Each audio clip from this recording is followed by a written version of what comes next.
Israel bombed the west coast and interior areas of Yemen this Thursday, 12/26/2024, with targets such as the Sana'a airport, in response to the launches of ballistic missiles and drones into Israeli territory by the Houthi rebels.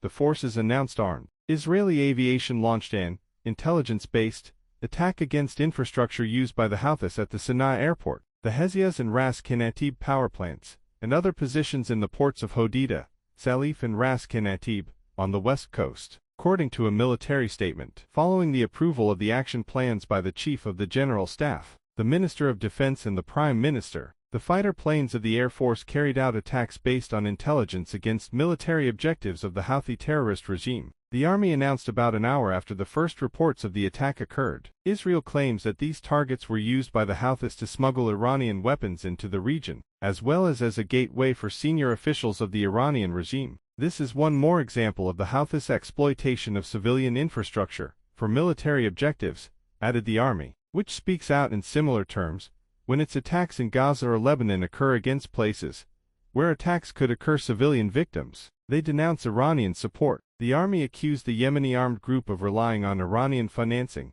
and acting as an agent of the Islamic Republic, attacking international ships in the Arabian Sea, the Red Sea and the Bab al-Mandab Strait to destabilize the region. The armed forces will not hesitate to act at any distance against any threat to the State of Israel and its citizens, they threaten veiledly. With the attack, Israel claims to respond to the Houthis, who have repeatedly attacked the State of Israel and its citizens, including attacks with drones and ground-to-ground missiles. Yesterday afternoon, a Houthi drone fell in an open space in Israeli territory without causing any casualties, while at dawn air defense systems intercepted a missile heading towards the center of the country. In the evening, Prime Minister Benjamin Netanyahu again warned the Yemeni group, the Houthis will also learn what Hamas, Hezbollah, the Bashar Assad regime and others have learned, and this too will take time. This lesson will be learned, will learn throughout the Middle East.